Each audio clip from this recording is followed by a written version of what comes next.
내려오셨습니다. 실제로 예루살렘은 조금 북쪽에 있고요, 유대 땅은 남쪽에 있는데요. 그런 표현들을 꼭 성경에서는 내려왔다라고 정확히 표현하고 있습니다. 이것은 어떤 의미를 가질까요? 예수님이 예루살렘에서 유대 땅으로 내려왔다. 이스라엘의 중심인 수도인 예루살렘에서 유대 땅으로 갔다, 외곽 지역으로 갔다라는 것은 보다 일반 시민의 보다 가난한 자들에게 더 가까이 가셨다라는 말씀이라고 볼 수 있습니다. 일반 시민의 삶에 더욱더 근접하신 것이죠. 이러한 대목들은 예수님의 그 시선이 어디에 있는지 보여주는 것입니다. 잘 사는 사람이나 부유한 사람에게 예수님의 시선이 있는 것이 아니라 소외되고 좀 궁핍한 자에게 주님의 시선이 있다라는 것을 보여주는 대목이라고 할 수 있습니다. 예수님은 유대 땅으로 내려가심으로 더 많은 백성들을 만나시게 됩니다. 그리고 그들에게 복음을 전파하시게 되는 것입니다. 오늘 22절의 첫 문장을 보니까요, 그 후에 이렇게 되어 있어요. 성경을 읽다가 그 후에라는 표현이 나오잖아요. 그럼 여러분들 무조건 앞장을 한번 넘기셔야 돼요. 그래서 앞장을 봐야지 그 후에라는 게 어떤 의미인지 알 수 있습니다. 그 후에라는 건요, 앞에 무슨 일이 일어났었다라는 거거든요. 그럼 앞에 있는 내용이 무엇이냐? 니고데모와의 대화가 그 안에 담겨져 있다라는 것이죠. 그것을 전체적으로 요약하면은 밤늦게 니고데모가 예수님을 찾아오죠. 그리고 예수님께 묻습니다. 거듭남이라는 것은 무엇입니까? 복음이라는 것은 과연 무엇입니까? 라고 주님께 물어봅니다. 하나님 나라는 어떻게 갈 수 있습니까? 질문하시죠. 근데 그때 주님께서 거듭나야지만 갈 수 있다라고 말씀하시고, 그것은 나의 힘과 노력, 어떤 열정으로 되는 것이 아니라 하나님이 주셔야 되는 것이다라고 말씀하시죠. 그것을 우리는 위로부터 주어지는 것, 이렇게 요약할 수 있습니다.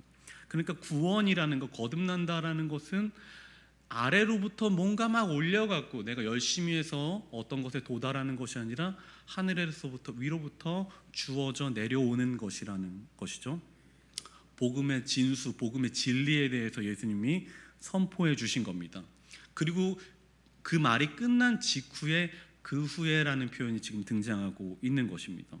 그러니까 앞에 니고데모의 이야기와 오늘의 이야기가 어느 정도 연결되었다라는 것을 우리는 이해하고 이 말씀을 들을 필요가 있습니다. 자, 22절을 한번 읽어볼까요? 22절이요. 그 후에 예수께서 제자들과 유대 땅으로 가서 거기 함께 유하시며 세례를 베푸시더라. 아멘. 자, 예수님께서 사람들에게 세례를 베푸는 장면이 나오는데요, 이때 요한의 제자들과 어떤 유대인들 사이에 굉장히 어떤 작은 다툼이 한번 벌어졌어요.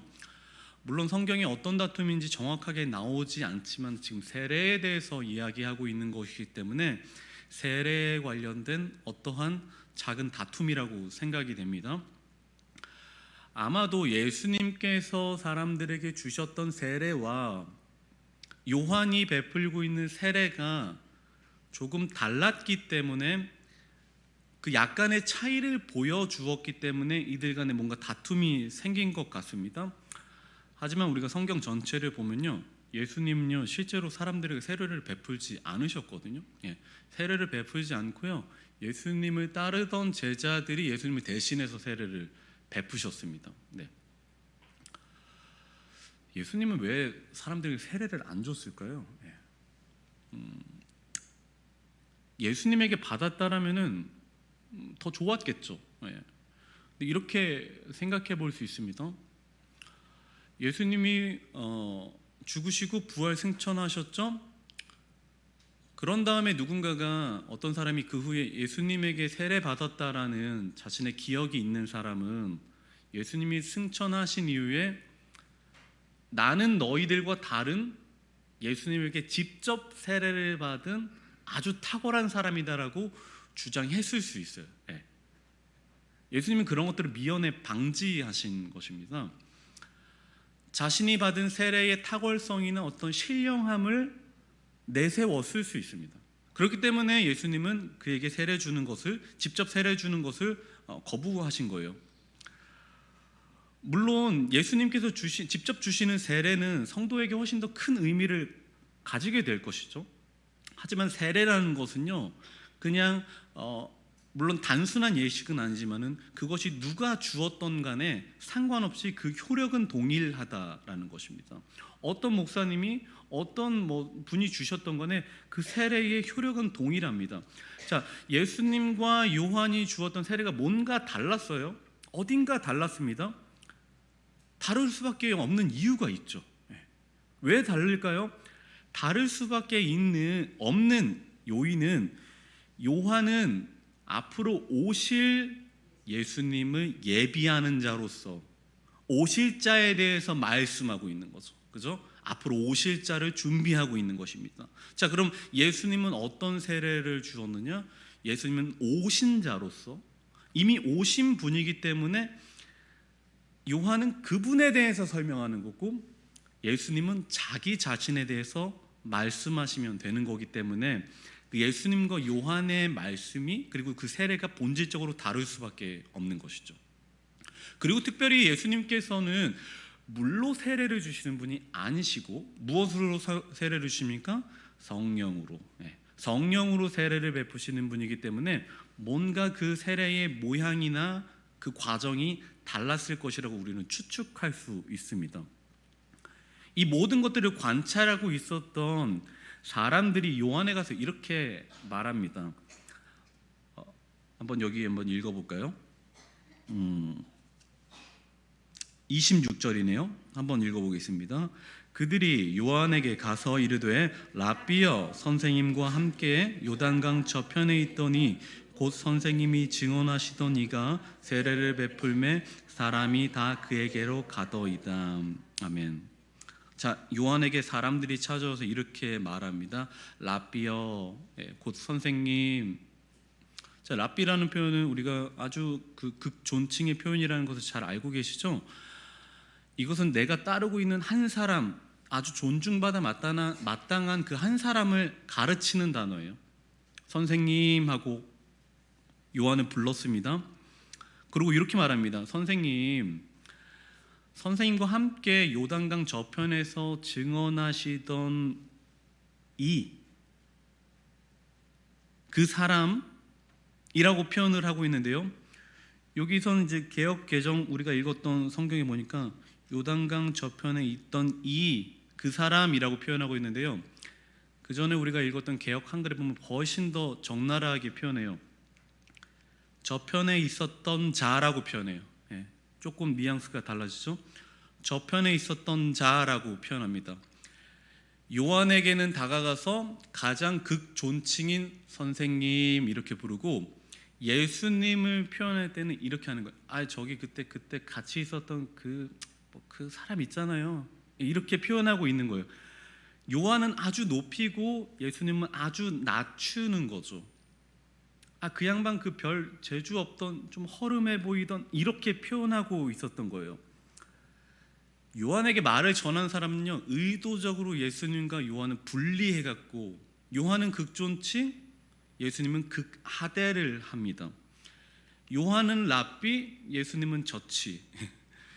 유대인들이 그런 말을 한 목적이 뭘까요? 지금 요한에게 가서 요한에게는 선생님 그러고 예수님에게는 저 사람이라고 부르고 뭔가 세례가 다릅니다, 말씀이 다릅니다라고 말한 이유가 뭘까요? 그것은 바로 요한에게 있어서 그 마음의 시기심을 불러일으키기 위한 것이었다라는 거예요. 당신보다 늦게 등장한 저 사람이 당신보다 뭔가 못한, 학벌도 안 좋고 집안도 안 좋은 저 사람이 나타나서 지금 요한 선생님보다 사람들이 더 많이 몰려가고 있습니다. 이러다가 당신을 따르는 수많은 제자 다 빼앗깁니다. 어떻게 뭔가 해야 되는 것 아닙니까? 라고 지금 약간 이 두 사람 사이를 시비를 붙이고 있는 겁니다. 요한의 영향력이 점점 낮아지고 있음을 보여주고 있는 거예요. 요한에게는 사람들이 적게 가고요, 예수님에게 사람들이 더 많이 몰려가기 시작했습니다. 이때 요한의 반응이 좀 독특해요. 우리랑 조금 다릅니다. 요한은 소인배가 아니죠. 지금 예수님과 요한의 사람들이 경쟁 상대로 라이벌로 지금 만들면서 경쟁을 붙였잖아요. 자, 그러면은 요한이 여기서 예수님에게 사람들이 더 많이 갑니다라고 했을 때 한 발 뺀다, 뭐 그럴 수도 있지라고 말하면은 지는 것이고, 만약에 거기에 흥분해 갖고 덤비면 싸우는 것인데, 요한은요 그 어떤 선택을 하지도 않고 그 게임에 빠져들지 않고 이렇게 말하죠. 예수님에게 더 많은 사람이 가서 회개한다라면은, 그곳에 가서 세례 받는다라면은 그것은 하나님께서 사용하고 있는 것 아니냐라는 거죠. 우리 27절을 한번 읽어볼까요? 그 장면이 나오네요. 한번 읽겠습니다. 요한이 대답하여 이르되 만일 하늘에서 주신 바 아니면 사람이 아무것도 받을 수 없느니라. 아멘. 그렇게 말하고 있는 거예요. 만약에 예수님이 하시는 그 사역이 진실이라면은 그건 하나님께서 하시는 것이지 내가 상관할 바 아니다라고 말하고 있는 것이죠. 하나님이 하시지 않는다라면은 그러한 회개, 그러한 세례 일어날 수 없다라고 단호하게 말합니다. 제가 언젠가 교회에서 우리 부서 회의를 하고 있는데요, 여러 가지 그 안건에서 이제 막판에 결의를 해야 될 때가 왔어요. 이제 결정을 해야 되는 거예요. 근데 그런 여러 가지 안건들 중에서 어떤 분이 아주 탁월하게 좋은 그 의견들을 내주셨어요. 그러니까 저는 그 의견을 들어봤더니 그 의견에 무리가 없고 굉장히 좋은 의견이라고 생각해서 동의했습니다. 아, 맞습니다. 저 의견이 좋은 것 같네요. 저렇게 하면 좋을 것 같습니다. 이렇게 말했어요. 그리고 끝냈습니다. 근데 희한하게도 그 다음부터 어떤 이야기가 생기냐면은, 좀 백전 수사님 참 의견이 없어. 야, 어떻게 저렇게 의견이 없고 내가 하라는 대로 다 하더라, 이렇게 자기가 말을 하고 다니더라고요. 내가 아이디어 내서 내가 다 뭔가를 하고 있다라고 뭔가 자랑하고 싶은 마음이 생긴 거예요. 주인공 의식이 발동한 거죠. 어떤 곳에 가서 내가 뭔가를 결정하고 내가 거기에 뭔가 주인공이 되었고 내 주도하에서 뭔가를 하고 싶은 인간의 어떤 그 욕구가 그분에게서 드러난 겁니다. 내가 뭔가를 하지 않으면 안 된다라는 강박이 그분에게 작동한 거예요. 하나님의 일은요, 내가 막 뭔가를 꾸미고 아이디어를 내갖고 내가 하는 게 아니라 무엇입니까? 참여하는 거예요. 주의 일은 참여하는 겁니다. 그 마태복음에 보면 네가 주의 일에 참여했으니라는 말이 나오지 않습니까? 근데 그분은 참여하는 게 아니라 언젠가부터 참견하고 있더라고요. 모든 일에 내가 참견하고 있다라면요, 그것은 스스로 경계해야 합니다. 여러분은 참견하지 마시고 참여하시길 바랍니다. 주의 일은 참여하는 것입니다. 주님이 주인공이고요, 주님이 계획하시고 우리를 그 가운데 넣어주시는 것입니다. 이 사고와 이 체계가 무너질 때 우리는 우리의 교만함을 실컷 보여줄 수밖에 없는 것입니다. 사람들이 와서 요한에게 이렇게 말했다고 그랬죠. 선생님, 이렇게 가다가는 다 망합니다. 선생님을 따르던 제자들 순식간에 예수님에게 갈 수밖에 없습니다. 사람들 뺏깁니다 라고 말했을 때, 만약에 요한에게 이와 같은 주인공 의식이 있었다라면은, 내가 뭔가를 해야겠다, 사람들 빼앗기면 안 되겠다라고 생각했다라면은, 어떤 위기 의식 속에서 사람들을 훨씬 더 잘 모을 수 있는 방법, 내 입지를 빼앗기지 않기 위해서 요한은 뭔가 제스처를 취했겠죠. 막 목소리를 더 크게 한다든지, 뭐 호객행위를 한다든지, 뭔가 이렇게 막 이 사람들이 자신에게 집중하도록 하기 위해서 발버둥 치는 모습을 한번 생각해 보십시오. 막 뭔가 퍼포먼스를 보여주는 거예요. 예수님과 나의 세례가 다르다는 것을 좀 느낀 다음에 세례를 주면서 뭔가 사람들에게 환심을 끌만한 이상한 행동들을 했다고 생각해 보세요. 세례 주면서 뭐죠? 막 바람을 막 넣는다든지, 세례 받는 사람에게 그 하나님의 그 말씀에 대해서 설명하고 이 세례의 효력에 대해서 말하는 것이 아니라, 요한이 만약에 이 세례 주는 물이 이게 보통 물과 다릅니다. 이게 육각수로 주는 이 세례인데 예수님의 세례와는 질적으로 다릅니다라고 만약에 막 그렇게 했다라면 어땠을까요? 뭔가 이 물은 다릅니다. 미네랄이 막 들어가 있습니다. 머리에 바르면 머리가 납니다. 흰머리가 바뀝니다. 막 이렇게 뭔가 과장해서 표현했다라면 어땠을까요? 물론 사람들의 예수님으로 가는 그 사람들의 발걸음을 돌렸을 수도 있겠죠.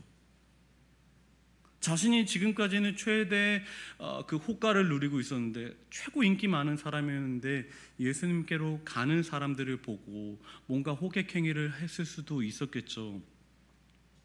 그러나 요한은 그렇게 하지 않습니다. 그것이 주의 일이기 때문에 그냥 그렇게 둡니다. 요한은 참 겸손한 사람입니다. 그래서 요한이 자신을 표현할 때에 가장 낮은 자세로 자신을 표현하는 단어가 무엇입니까? 나는 그리스도가 아니라 그의 앞길을 예비하는 자일 뿐이다 하고 자신을 한껏 낮춥니다. 아니 좀 자랑해도 되잖아요. 근데 자기 소명을 아주 분명하게 사람들에게 선포한단 말이죠. 나는 그냥 주님의 앞길을 준비하는 사람일 뿐이야.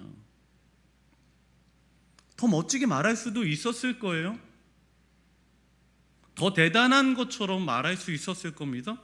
근데 요한은 자기 자신을 한껏 낮춥니다.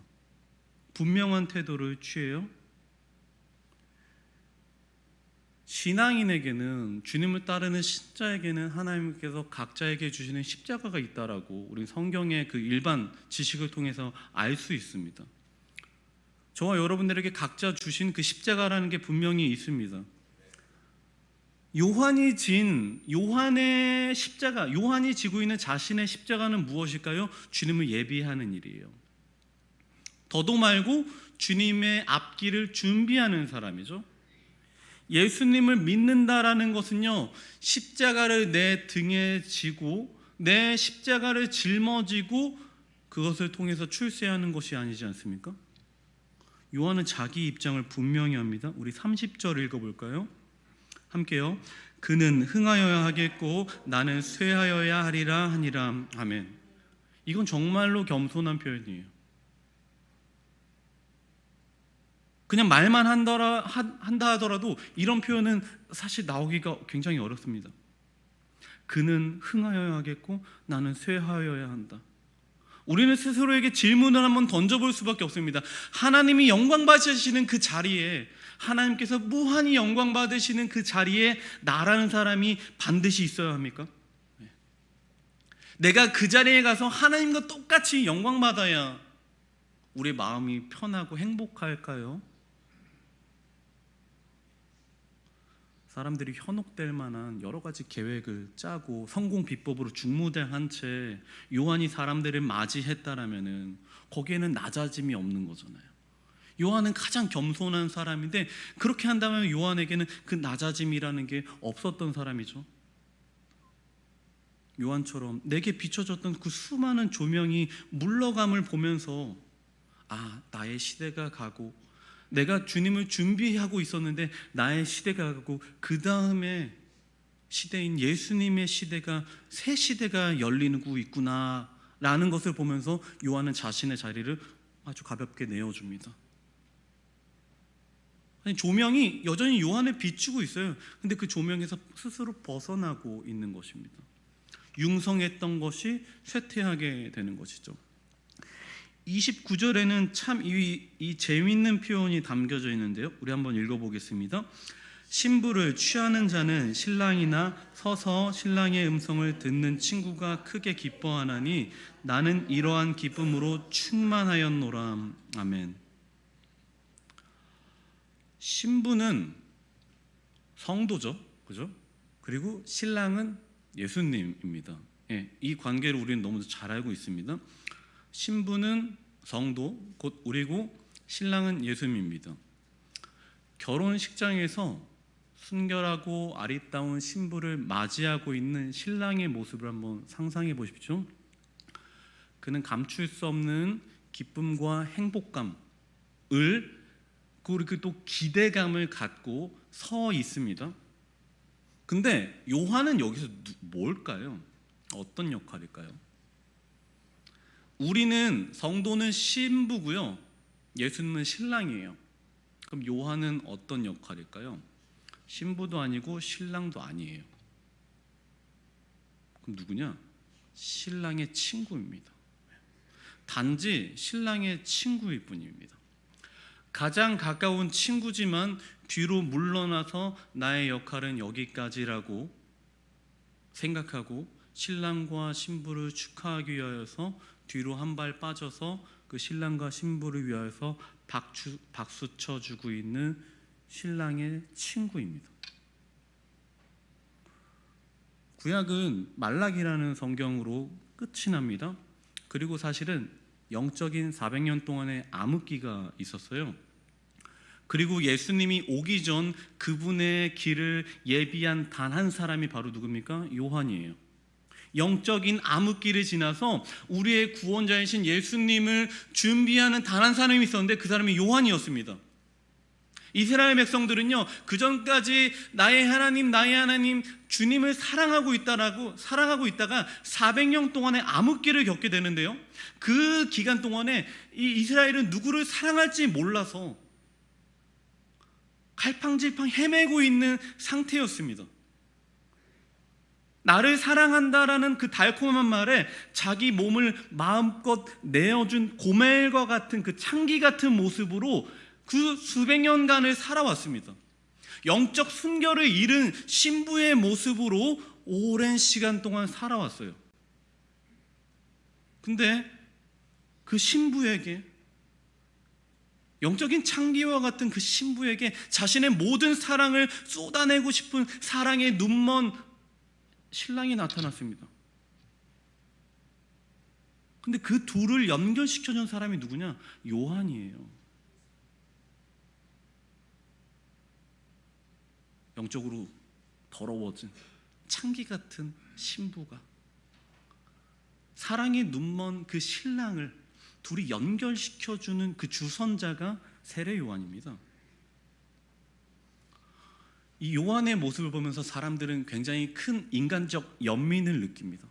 저도 요한의 삶을 보면요, 이게 너무나도 안타까워요. 어떻게 주님의 일을 그냥 준비하다가 그냥 사망할 수밖에 없었을까? 29절을 한번 다시 읽어볼 텐데요, 여기서 제가 한번 그 주목할 수 있는 단어 하나를 조금 더 강하게 한번 읽어볼게요. 우리 함께 29절을 읽어보겠습니다. 신부를 취하는 자는 신랑이나 서서 신랑의 음성을 듣는 친구가 크게 기뻐하나니 나는 이러한 기쁨으로 충만하였노라. 아멘. 제가 어디를 좀 강하게 읽었나요? 제가 덜 강하게 읽었나요? 이렇게 제가 한번 읽어볼게요. 신부를 취하는 자는 신랑이나 서서 신랑의 음성을 듣는 친구가 크게 기뻐하나니. 네, 서서라는 표현이 있어요. 신랑과 신부를 이어주는 주선자는 참 큰일을 한 겁니다. 지금 같으면은 최소한 양복 한 벌 받아야 돼요. 한 벌 받아야 돼. 무조건 선물 받아야 되는 겁니다. 주선자니까요. 참 큰일을 한 거죠. 그러면은 이 큰일을 한 사람은요, 조금 큰 소리 쳐도 돼요. 예. 요즘에 결혼식장 가면 꼭 그런 친구들이 있더라고요. 내가 얘네 연결시켜줬잖아. 얘네 막 헤어질 뻔했는데 내가 막 다 연결시켜줬어. 노처녀로 있었는데 내가 소개시켜줬다니까 막 이러면서 자기 자랑 엄청나게 하는 그 친구 한 명이 꼭 있어요. 근데 우린 그냥 듣죠. 그래도 잘했으니까 그걸 이해하고 듣는단 말이죠. 근데 지금 요한은 신랑의 친구라고 그랬잖아요. 자, 내가 나타나서 야, 내가 걔네들 둘이 연결시켜줬잖아. 내가 진짜 뿌듯하다. 나 정말 귀한 일 하지 않았냐라고 자기를 자랑할 수 있습니다. 요란스럽게 떠벌리면서 내가 주인공인 듯 행세하면서 자기 표현을 좀 할 수 있어요. 주선자는 그렇게 해도 됩니다. 근데 여기서 서서라는 표현이 있습니다. 이것은 무엇이냐면은 내가 충분히 자랑할 수 있고 내 역할에 대해서 내가 신랑과 신부를 연결시켜준 유일한 주선자라는 것을 충분히 말하고 자랑할 수 있지만은 요한은 서서 있습니다. 이것은 어떤 의미냐? 오로지 신랑만 축복받고 주목되는 가장 친한 친구의 정지 상태를 말하는 거예요. 그 자리에 가만히 있는 거예요. 원 의미를 따라가면요, 요한은 자기에게 딱 알맞는 위치에 있었다. 그게 서서라는 단어예요. 들어가 있습니다. 오로지 신랑만 축복받도록 멀찌감치 떨어져서 나는 절대로 박수받지 않겠다라는 심지와 절대 겸손을 표현한 단어가 바로 서서라는 표현이에요. 왜 그 사이에 껴갖고 충분히 박수 받을 수 있잖아요. 자랑할 수 있잖아요. 근데 그 스포트라이트에서 자기가 스스로 멀어지는 것입니다. 신부와 신랑이 주목받고 축복받게 자기의 딱 알맞는 위치에 돌아가는 것입니다. 절대 겸손의 모습을 보여주는 것입니다. 주님이 주목되도록 서 있어야 합니다. 우리는 요한처럼 주님이 주목되도록 주님께 그 모든 조명과 스포트라이트가 가도록 우리는 멀찌감치 마치 세례 요한처럼 가장 친한 친구처럼 거리를 두고 서 있어야 합니다. 성령으로 감동된 요한만 할 수 있는 이 너무나도 큰 일, 그리고 그는 그렇게 사라져요. 심지어 아무런 명분도 없이 잔인하게 죽게 됩니다. 우리 요한의 죽음을 한번 읽어볼까요? 마태복음 14장 6절입니다. 마태복음 14장 6절인데요. 네, 준비 안 됐으면 저희가 한번 찾아볼까요? 네, 앞에 나오네요. 마태복음 14장 6절 한번 읽어보겠습니다. 쭉. 마침 헤롯의 생일이 되어 헤로디아의 딸이 연석 가운데 춤을 추어 헤롯을 기쁘게 하나니 다음이요. 헤롯이 맹세로 그에게 무엇이든지 달라는 대로 주겠다고 약속하거늘. 다음도 읽어주세요.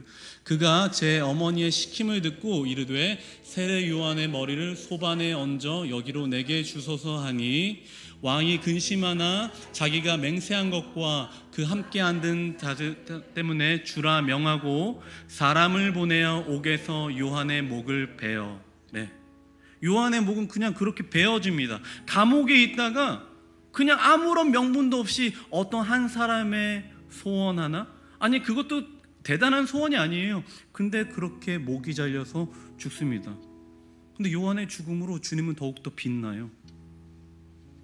여러분, 십자가는요, 자기에게 주어진 십자가라는 것은요, 내가 짊어지고 가다가 그 마지막에 십자가 꼭대기에 올라가서 영광을 맛보는 것이 아닙니다. 십자가 지고 가다가 그 마지막에 이르러서 십자가의 그늘 아래 그 밑에 들어가 숨는 것입니다. 십자가 그렇게 이해해야 되는 것입니다. 숨는 거예요. 호랑이는 죽어서 가죽을 남기고요, 사람은 이름을 남긴다고 하죠. 그러나 우리의 이름 석자가 꼭 남아야 합니까? 단지 주의 일을 감당한 것으로 우리가 만족할 수는 없을까요? 주님께서 내게 맡겨주신 것에 대해서 우리가 그냥 그것으로 만족할 수 없을까요? 그걸로 충분하지 않습니까? 우리가 뭔가 남아야 됩니까? 우리가 누군가에게 기억돼야만 합니까? 여러분도 제 이름을 부디 잊어주십시오. 물론 너무 이렇게 잊어버리기 어렵게 지어놔갖고 잊어버릴 수 있을지 모르지만은 잊어야 합니다. 누군가 기억되면 안 돼요. 주님이 주인공이시고 주님이 신랑이신 거지 제가 그 역할을 할 수 없는 것이잖아요. 저는 사라지고 저는 십자가 그늘 아래 숨겨지고 예수님이 흥해야 합니다. 예수님만 높임받아야 합니다. 예수님만 남아야 합니다. 우리가 어떤 큰 일을 했다고 득이양양하지 말고 겸손을 유지하십시오. 빛도 없이 컴컴한 것으로 들어가십시오. 오히려 그곳에 주님이 찾아오십니다. 신랑의 친구처럼 주님이 주목받도록 거기 서 계십시오. 주님이 주목받도록 서서 내 위치가 어떠한지 정확히 알고 거기에 있으세요. 우리가 망해야지 주님이 흥합니다. 우리가 겸손해야지 주님이 드러납니다. 그러면은 우리에게 너무 아무것도 없는 것이 아닌가 서운한 마음이 들 수 있겠죠. 하지만 누가복음 7장 28절의 말씀을 읽어보면요, 아주 귀한 말씀을 우리가 볼 수 있습니다. 누가복음 7장 28절인데요, 한번 찾아서 읽어볼까요? 누가복음 7장 28절 한번 읽어보겠습니다. 내가 너희에게 말하노니 여자가 낳은 자 중에 요한보다 큰 자가 없도다. 그러나 하나님의 나라에서는 극히 작은 자라도 그보다 크니라 하시니. 아멘. 여자가 낳은 자 중에서 요한보다 큰 사람은 없다. 주님이 높여주시더라. 세상 사람들 아무 관심 없고 정말 이상한 죽음, 누구도 관심 갖지 않는 죽음을 맞이한 요한이지만 누가 기억하시고 누가 높여주십니까? 주님이 기억하시고 주님이 높여주시더라. 여러분, 사람의 칭찬에 목매지 마십시오. 기대하지 마십시오. 하나님이 알아주시고 주님이 기억하시면 족한 줄로 믿습니다. 부르심에 응답하며 오늘도 최선을 다하여 묵묵히 자신에게 주어진 길을 간 세례 요한처럼 이름도 없이 빛도 없이 주님이 기억하실 것을 믿으며 더 낮은 곳으로, 더 컴컴한 곳으로, 누구도 관심 갖지 않는 곳으로 들어가시는 여러분들이 되기를 축복합니다. 우리 찬양을 통하여서 주님께 또한 영광 돌리기를 원하는데요, 주님만 오직 주님만 사랑하리, 이 찬양을 우리 주님께 올려드리길 원합니다.